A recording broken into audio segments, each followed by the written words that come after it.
दोस्तों, ये कहानी है एक ऐसे बच्चे की जिसका बचपन किसी नर्क से कम नहीं था, लेकिन इस बच्चे ने मरते दम तक अपनी हार नहीं मानी और पूरी दुनिया को अपने कदमों पर झुका दिया। आखिर कैसे? कहानी की शुरुआत 1172 में होती है और हमें एक किंगडम राज्य को दिखाया जाता है। इस किंगडम में बहुत सारे कबीले थे जिनके सरदारों को खान कहा जाता था, पर इन सरदारों की आपस में बिल्कुल भी नहीं बनती थी, जिस वजह से अक्सर इनके बीच जंग पर जंग हो जाया करती थी। हमें एक कबीला दिखाया जाता है। उस कबीले का सरदार अपने 9 साल के बेटे के लिए उसकी बीवी ढूंढने निकलता है। उसके बेटे का नाम तिमुद्दीन था। सारा दिन सफर करने के बाद तिमुद्दीन के डैड अपने दोस्त के पास जाते हैं। वहाँ पर तिमुद्दीन की मुलाकात एक छोटी लड़की से होती है जिसका नाम बोरते था। वो तिमुद्दीन से पूछने लग गई कि तुम यहाँ पर क्या करने आए हो, जिस पर वो बताने लगा कि मैं यहाँ पर अपने लिए बीवी ढूंढने आया हूँ। यह सुनकर बोरते कहने लगी, अच्छा फिर तो तुम्हें मुझसे ही शादी करनी चाहिए। यह कहकर वो वहाँ से चली जाती है। तभी रात में तिमुद्दीन के डैड उससे कहते हैं, मुझे तुम्हारे लिए एक लड़की की तलाश है जो बड़े कबीले से हो। जिस पर वो अपने डैड से कहता है कि मैं अपने लिए लड़की खुद ही ढूंढूंगा। सुबह को उसके डैड अपने दोस्त के कबीले के सारी लड़कियों को उसके सामने खड़ा करते हुए देखने लग गए। उन्हीं सभी लड़कियों में बोरते भी थीं, इसीलिए उसे अपने लिए चुन लेता है। उन दोनों की शादी करवा दी गई थी, पर वो 5 साल के बाद ही एक साथ ही रह सकते थे, क्योंकि ये उनके कबीले का एक रिवाज था। यहाँ से जाते वक्त तिमुद्दीन बोरते को एक लॉकेट तोहफे में देता है और कहने लगा कि मैं तुम्हारे पास बहुत ही जल्द वापस आऊंगा, हम जरूर मिलेंगे। यह कहकर वो अपने डैड के साथ चला जाता है। काफी दूर आने के बाद एक जगह पर रुककर सभी आराम करने का डिसाइड करते हैं कि तभी उन्होंने देखा कि वहीं पर एक दूसरा कबीला भी रुककर आराम कर रहा था। उनका सरदार तिमुद्दीन के डैड के लिए दूध का प्याला भेजता है, जो इस बात का मैसेज था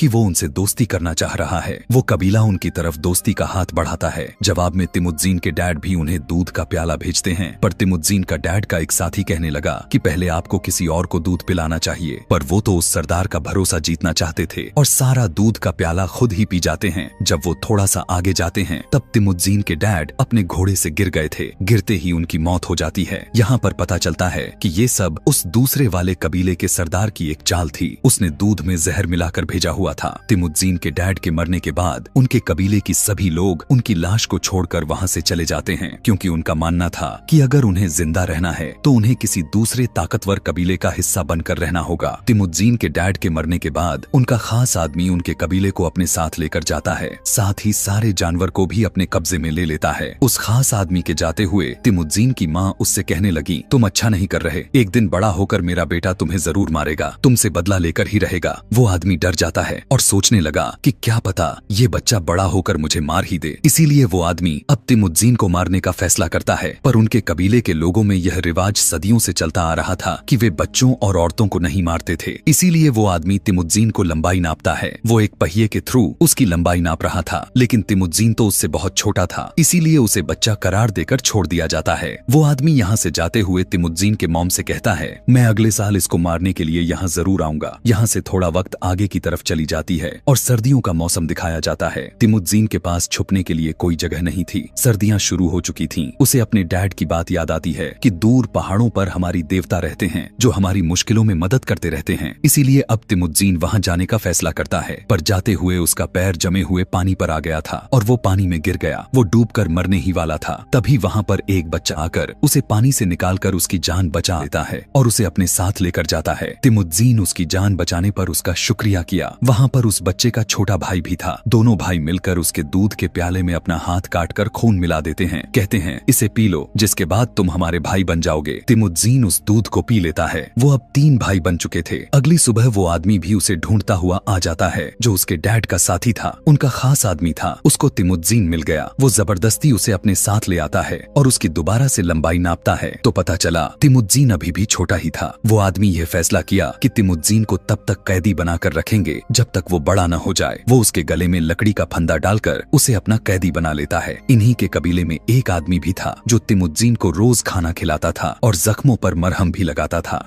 इसी तरह से वक्त गुजरता रहता है। वो आदमी जिसने इस बच्चे को कैद किया हुआ था, वो जब इस बार उसकी लंबाई नापता है तो तिमुद्दीन अभी भी छोटा ही था। एक दिन बहुत ही तेज बारिश हो रही थी। जब सभी लोग अपने अपने खेमों में चले जाते हैं तो वो आदमी जो इसका ख्याल रखा करता था, वो इस बात का फायदा उठाकर तिमुद्दीन को आजाद कर देता है। कहने लगा, यहाँ से भाग जाओ। वो अपने गले में लगे हुए भारी फंदे के साथ वहाँ से भाग निकला। भागते भागते वो बहुत दूर तक आ चुका था। वो उस पहाड़ के देवता तक पहुँच जाता है, जिसके बारे में उसके डैड ने भी बताया हुआ था। उधर ये एक भेड़िए को देखता है और अब इसका वो लकड़ी का फंदा भी अपने आप ही खुल जाती है। यहीं से यह कहानी थोड़ी सी आगे बढ़कर हमें दिखाया जाता है कि तिमुज़ीन अब बड़ा हो गया था, लेकिन आज भी वो उन्हीं आदमियों से बचकर भाग रहा था जो इसके डैड के खास आदमी थे। वही जो बचपन से इसके पीछे पड़े थे, वो अभी भी इसके जान के दुश्मन बने पड़े थे। लेकिन आखिरकार वो लोग उसे पकड़ ही लेते हैं। उसे ठीक उसी तरह से कैद कर दिया जाता है जैसा उसे बचपन में भारी लकड़ी के फंदे से पकड़ा गया हुआ था। तिमुज़ीन की उम्र और लंबाई दोनों बढ़ चुकी थी और अब क्योंकि वो पकड़ा गया था, इसीलिए अब उसके मरने के चांसेस भी ज्यादा बढ़ गए थे। पर वो आदमी उसको कहता है, मैं तुम्हें अभी नहीं मारूंगा, मैं चाहता हूँ तुम मेरे सामने अपनी जान की भीख मांगो। जिस पर वो जवाब देता है, मैं खुशी खुशी मर जाऊंगा, लेकिन तुम्हारे सामने अपनी जान के लिए कभी नहीं गिड़गिड़ाऊंगा। यह सुनकर आदमी कहने लगा कि अच्छा, मैं तो तुम्हें आराम से मारना चाहता था, पर अब मैं तुम्हें तड़पा तड़पा कर मारूंगा। जिसके बाद दोबारा से तिमुज़ीन को बांध दिया जाता है। उसके पास वही आदमी आया जो बचपन में उसे खाना खिलाया करता था। वो अभी भी जीवित बचा हुआ था। एक रात जब उस आदमी के साथी जश्न मनाने में लगे हुए थे, वही जिसने तिमुज़ीन को पकड़ा हुआ था, वो उस रात नशे की हालत में उसके पास आता है और इसी बात का फायदा तिमुज़ीन ने उठाने का सोचा और उस आदमी को अपने गले के फंदे से मार मार कर उसकी जान ही ले लेता है। तिमुज़ीन अब आजाद हो चुका था। सबसे पहले वो अपनी बीवी, जिससे बचपन में उसकी शादी हुई थी, बोरते से मिलने जाता है। बोरते भी अब बड़ी हो गई थी और काफी खूबसूरत भी दिख रही थी। वो बोरते को अपने साथ लेकर अपने माँ और बहन के पास जाता है। तिमुज़ीन की माँ जब यह देखती हैं कि उनका बेटा जिंदा है तो वो बहुत खुश होती हैं। उनकी जिंदगी हंसी खुशी से चलने लग गई थी। तभी एक दिन दूसरे कबीले के लोग इन पर हमला कर देते हैं, क्योंकि कुछ वक्त पहले तिमुज़ीन के डैड ने इस कबीले के सरदार की माँ को अगवा किया हुआ था। उस टाइम ये सरदार छोटा था, लेकिन आज ये बड़ा हो चुका है। इसने कसम खाई हुई थी कि वो अपनी माँ का बदला जरूर लेगा, इसीलिए ये अब तिमुज़ीन की वाइफ को अगवा करके साथ लेकर जाता है। अब क्योंकि तिमुज़ीन इनका मुकाबला करने के लिए अकेला तो काफी नहीं था, इसीलिए हेल्प के लिए वो अपने पुराने भाई के पास जाता है, जिसने उसे अपना खून दूध में मिक्स करके बचपन में पिलाया हुआ था। अब वो भी अपने कबीले का ताकतवर सरदार बन चुका था। जब तिमुज़ीन अपने बीवी के बारे में बताता है तो वो कहने लगा कि हमें उस कबीले से जंग लड़ने के लिए पूरे 1 साल का वक्त लगेगा, क्योंकि वो बहुत ताकतवर था और हमें अपने लोगों को मजबूत करना होगा। इसी तरह दिन, महीने और फिर 1 साल गुजर जाते हैं। तिमुज़ीन अपने भाई के साथ उस कबीले पर हमला कर दिया। वो अपने विरोधी दुश्मनों को खत्म कर देते हैं। हमला के दौरान एक टेंट में तिमुज़ीन को अपनी वाइफ बोरते भी मिल जाती है, मगर अब वो इस कबीले के सरदार के बच्चे की माँ बनने वाली थी। लेकिन फिर भी तिमुज़ीन उससे बहुत प्यार करता था, उसे गले से लगा लेता है। जितने लोग इसके साथ लड़ रहे थे और जो कुछ भी इस कबीले के लोगों को मारकर मिला था, उनमें सब बांट देता है और उन लोगों के घर वाले को भी हिस्सा देता है जो इसके साथ लड़ते हुए मारे गए थे। उसकी रहमदिली को देखकर उसके भाई के कबीले के लोग भी उसके साथ शामिल हो जाते हैं।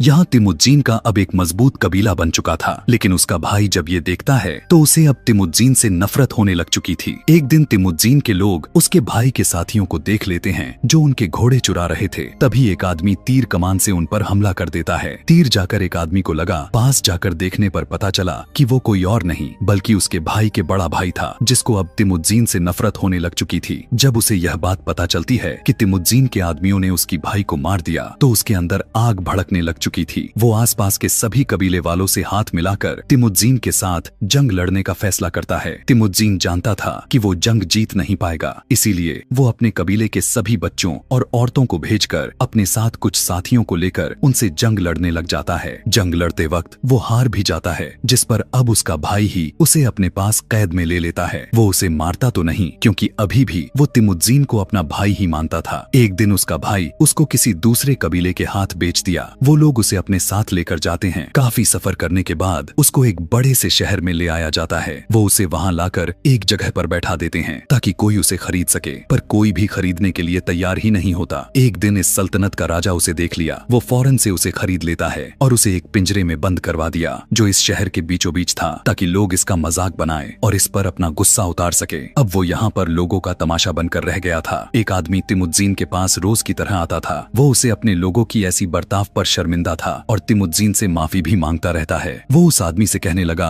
कि तुम्हें मेरा एक काम करना होगा, एक लॉकेट मेरे वाइफ तक पहुंचा दो। मैं तुमसे वादा करता हूँ तुम्हारे शहर या यहाँ के किसी भी लोगों का कोई भी नुकसान नहीं पहुंचाऊंगा। अब वो बूढ़ा आदमी इसकी वाइफ की तलाश में निकल जाता है। कई दिन चलते चलते वो बूढ़ा आदमी रेगिस्तान की गर्मी की वजह से बेहोश होकर मर जाता है, मगर खुशकिस्मती से वो लॉकेट बोरते तक पहुंच गया था जो तिमुज़ीन ने उसको बचपन में दिया हुआ था। और अब उसे पता चल गया था कि तिमुज़ीन आज भी जिंदा पड़ा है। वो यह जानने के बाद तिमुद्दीन को ढूंढते हुए उसी शहर में पहुंच जाती है और वहाँ पर एक सिपाही को रिश्वत देकर तिमुद्दीन को आजाद करवा लेती है। वो देखता है कि उसका एक बेटा और एक छोटी बेटी थी। इनकी फैमिली अब पूरी हो चुकी थी, सभी काफी खुश रहने लग चुके थे। पर एक दिन तिमुद्दीन की वाइफ कहती है, सभी सरदार ऐसे ही होते हैं, एक दूसरे को मारते हैं। उसकी यही बात तिमुद्दीन बहुत सोचता है और अपनी फैमिली को छोड़कर चला जाता है। वो यह फैसला किया कि वो सभी कबीले को इकट्ठा करके एक मंगोल राज्य बनाएगा। उसने यह फैसला कर लिया था कि हर हाल में सभी कबीले को इकट्ठा करना ही है। उसने 3 वसूलों को ध्यान में लेते हुए बनाया। पहला, औरतों और बच्चों को नहीं मारा जाएगा। दूसरा, दुश्मनों से मरते दम तक लड़ेंगे। और आखिरी में यानी तीसरा यह था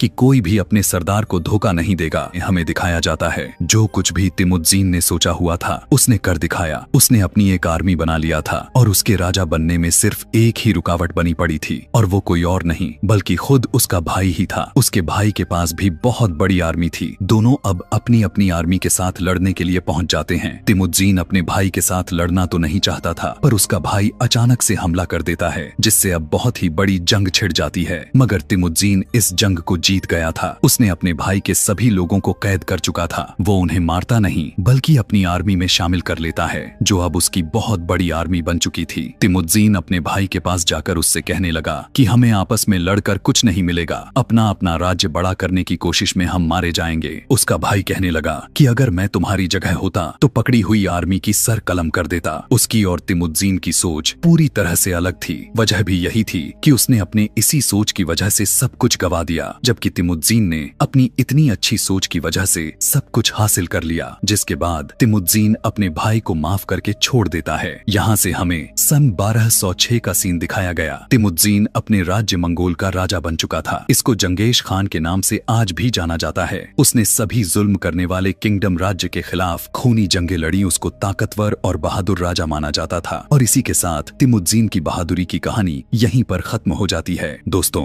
अगर वीडियो अच्छी लगी हो तो नीचे कमेंट में नेक्स्ट मूवी लिखकर वीडियो को लाइक करना बिल्कुल भी ना भूलें। Thanks for watching.